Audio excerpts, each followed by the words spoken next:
ನೋಡ್ದಾ, ಅದಕ್ಕೆ ಕೇಳಿಸ್ಕೋಬೇಕು ಅಂತ ಹೇಳಿದೆ. ಏನೇನು ಹಣ್ಣಿಂದ ಪಾನಕನ ಮಾಡ್ತಾರೆ? ವಾಟರ್ ಮೆಲನ್ನು, ಮಸ್ಕ್ ಮೆಲನ್, ಬೇಲದ ಹಣ್ಣು, ಮೆಲ್ಲಿಗೆ ಲೆಮನ್, ಜಾಗ್ರಿ ಎಲ್ಲದಕ್ಕೂ ಹಾಕ್ಬೇಕು. ಒಂದೇ ಆನ್ಸರ್ ಕಂಡ್ರು. ಆಲ್ ಫ್ರೂಟ್ಸು, ಎಲ್ಲ ಫ್ರೂಟ್ಸಿಂದನೂ ನಾವು ಜ್ಯೂಸನ್ನ ಮಾಡ್ಬೋದು, ಪಾನಕನ ಮಾಡ್ಬೋದು. ಖಂಡಿತ ಮಾಡಿ. ಮಿಕ್ಸಿಗೆ ಹಾಕಿ ಅದನ್ನು ಬೆಲ್ಲ ಹಾಕಿ ಚೆನ್ನಾಗಿ ಎರಡನ್ನೂ ಸ್ಮ್ಯಾಶ್ ಮಾಡಿ ನೀರು ಹಾಕಿ ಸ್ವಲ್ಪ, ಇಲ್ಲ ಹಾಲು ಹಾಕ್ಕೊಂಡು ಕುಡೀರಿ, ಮಿಲ್ಕ್ ಶೇಕ್ ಆಗುತ್ತೆ. ಗೊತ್ತಾ ನಿಮಗೆ? ಎಲ್ಲ ಫ್ರೂಟ್ಸಿಂದನೂ ಜ್ಯೂಸ್ ಮಾಡ್ಬೋದು. ಅದಲ್ಲದೆ ಫ್ರೂಟ್ಸ್ ಅಲ್ಲದಲ್ಲೇ ಬೇರೆ ಯಾವುದರಲ್ಲಿ ಜ್ಯೂಸನ್ನ ಅಥವಾ ಪಾನಕನ ಮಾಡ್ತಾರೆ ಹೇಳಿ ಇವಾಗ? ಜ್ಯೂಸ್ ಅಲ್ಲದೇ, ಎಸ್, ಮ್ಯಾಂಗೋ, ಕಾಯಿ, ಕಚ್ಚಾ ಕಾಯಿಂದ. ಆಮೇಲೆ ಫ್ರೂಟ್ಸ್ ಬಿಟ್ಟು ಪೂರ್ವಿಕಾ, ಫ್ರೂಟ್ಸ್ ಬಿಟ್ಟು very good. Carrot, pumpkin, very good. Aryan, Skanda ಹೇಳಿ. ಆಮೇಲೆ ಪಂಪ್ಕಿನ್, ವೆರಿ ಗುಡ್. ಆಮೇಲೆ ನೆನ್ಪು ಮಾಡ್ಕೊಳ್ಳಿ. ಬೀಟ್ರೂಟ್ ಅಲ್ಲ, ಅದು beetroot. Next watermelon, fruit, finished. Coconut, yes. ಆಮೇಲೆ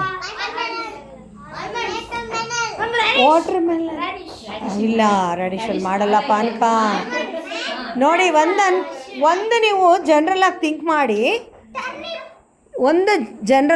ಮಾಡಿ, ಯಾವುದು vegetable or fruits or nuts, anything, leaves also ಕೇಳಿಸ್ತಾ ನಿಮಗೆ? ಎಲೆಗಳಲ್ಲೂ ಸಹ ಗರಿಕೆ ಎಲೆ, ತುಳಸಿ ಎಲೆ, ಪುದೀನ, ಅದರಲ್ಲೆಲ್ಲ ಮಾಡ್ತಾರೆ. ಗೊತ್ತಾ ನಿಮಗೆ? ಸೊ ಎಲೆನೂ ಅಷ್ಟೇ. ಯಾವುದು ಫ್ಲೇವರ್ ಆಗಿರುತ್ತೆ, ಫ್ಲೇವರ್ ಅಂದರೆ ಘಮ್ ಅಂತ ಇರುತ್ತೆ ನೋಡಿ. ಕೊತ್ತಂಬರಿ, ಪುದೀನ, ಅದೆಲ್ಲ ಏನು ಘಮ್ ಅಂತ ಇರುತ್ತೆ. ಅದರಲ್ಲಿ ಜ್ಯೂಸ್ಗಳನ್ನ ಮಾಡ್ತಾರೆ. ಪಾನಕ ಸ್ವಲ್ಪ ಸಕ್ಕರೆ ಜಾಸ್ತಿ ಹಾಕಿದ್ರೆ ಅಥವಾ ಬೆಲ್ಲ ಜಾಸ್ತಿ ಹಾಕಿದ್ರೆ ನಿಮಗೆ ಅದನ್ನು ಕುಡಿಯೋದಕ್ಕೆ ಚೆನ್ನಾಗಿರುತ್ತೆ ಪಾನಕ ಅದು. ಮತ್ತು ಯಾವುದು ಸಪ್ಪೆ ಇರುತ್ತೆ, ಹಣ್ಣು ಅಥವಾ ತರಕಾರಿ ಸ್ವೀಟ್ ಮೇಲೆ ಇರುತ್ತೆ, ಸಪ್ಪೆ ಥರ ಇರುತ್ತೆ, ಸ್ವೀಟ್ ಕೋಟೆಡಲ್ಲಿ ನಿಮಗೆ ಟೇಸ್ಟಲ್ಲಿ ಇರುತ್ತೆ ವೆಜಿಟೇಬಲ್ಸು, ಅದರಲ್ಲಿ ನಾವು ಜ್ಯೂಸನ್ನ ಮಾಡ್ತೀವಿ. ಅರ್ಥ ಆಯಿತಾ? ಅದು ಯಾವುದಾದ್ರೂ ಆಗಿರ್ಬೋದು ಫ್ರೂಟ್. ಗೊತ್ತಾಯ್ತಾ ನಿಮಗೆ? ವೆಜಿಟೇಬಲ್ ಯಾವುದಾದ್ರೂ ಆಗಿರ್ಬೋದು. ಬದನೆಕಾಯಿ ಸ್ವೀಟೆಸ್ಟ್ ಇರುತ್ತಾ?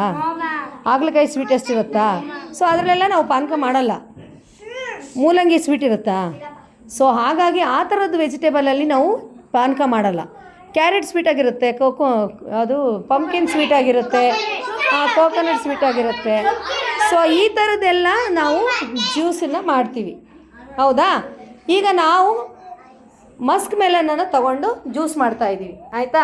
ಇದು ಇವಾಗೆಲ್ಲ ನೀವೇ ಮಾಡೋದು. ಒಬ್ಬೊಬ್ಬರೇ ಬಂದು ಇದನ್ನು ನಮಗೆ ರೆಡಿ ಮಾಡಿಕೊಡ್ಬೇಕು. ಕೋಸಂಬರಿ ಪಾನಕ ಎಲ್ಲ ನೀವೇ ಮಾಡ್ತೀರಾ? ನಿಮಗೆ ಹೇಳ್ಕೊಡೋದು. Without fire cooking. ಹೌದಾ? ಅದನ್ನು ಮಾಡ್ತೀವಲ್ವ ಇವಾಗ? ಸೊ ಈಗ ಒಬ್ಬೊಬ್ಬರು ಒಂದೊಂದು ಮಾಡಬೇಕು ಬಂದು. ಆದರೆ ಯಾರು ಬಾಯಲ್ಲಿ ಕೈ ಹಿಡ್ಕೊಂಡಿರ್ತೀರಾ, ಯಾರು ಕಿವಿಲಿ ಕೈ ಹಿಡ್ಕೊಂಡಿರ್ತೀರಾ, ಯಾರು ಗಲೀಜಾಗಿರ್ತಾರೋ ಅವ್ರ ಹತ್ರ ಮಾಡಿಸಲ್ಲ ನಾನು. ಯಾರು ನೀಟಾಗಿರ್ತೀರೋ ಅವ್ರ ಹತ್ರ ಅಷ್ಟೇ ಮಾಡಿಸೋದು. ಸೋಪ್ ಹಾಕಿ ಕೈ ತೊಳ್ಕೊಂಡು ಬರಬೇಕು. ಕೈನ ಎಲ್ಲೂ ಟಚ್ ಮಾಡಬಾರ್ದು. ಹೀಗೆ ಓವರ್ಲ್ಯಾಪ್ ಮಾಡಿ ಇಟ್ಕೋಬೇಕು. ಕೈನ ಹೀಗೆ ಇಟ್ಕೊಂಡಿರಬೇಕು. ಎಲ್ಲೂ ಟಚ್ ಮಾಡೋಂಗಿಲ್ಲ, ಯಾರನ್ನೂ ಟಚ್ ಮಾಡೋಂಗಿಲ್ಲ. ನೆಲ ಅಂತೂ ಟಚ್ಚೇ ಮಾಡೋಂಗಿಲ್ಲ. ಎಲ್ಲರೂ ಈಗ ಇಟ್ಕೊಂಡಿರಬೇಕು. ಒಬ್ಬೊಬ್ರಿಗೆ ಒಂದೊಂದು ಹೇಳ್ತೀವಿ, ಬಂದ್ ಮಾಡಬೇಕು. ಕೈ ಬಾಯಲ್ಲಿ ಇಟ್ಕೊಂಡ್ರೆ ಔಟ್. ಅವ್ರನ್ನ ಕರೆಯಲ್ಲ ನಾನು. ಆಯಿತಾ? ಮಾಡೋಣ. ಎಲ್ಲರೂ ಒಂದೊಂದು ಮಾಡ್ತೀರಲ್ವ ಈಗ? ಈಗ ಜಯಂತಿ ಅಥವಾ ರೇಣುಕಾ ಅಲ್ಲಿ ಹ್ಯಾಂಡ್ ವಾಶ್ ಮಾಡೋ ಜಾಗದಲ್ಲಿರಿ. ಎಲ್ಲರೂ ಸೋಪಾಗಿ ಕೈ ತೊಳೆದ್ರ ಅಂತ ಚೆಕ್ ಮಾಡಿ ಕಳಿಸ್ಬೇಕು ನೀವು. ಒಬ್ಬೊಬ್ಬರನ್ನೇ ನೀವು ಮ್ಯಾಮ್, ಒಬ್ಬೊಬ್ಬರಿಗೆ ಒಂದೊಂದೇ ಕೆಲಸ.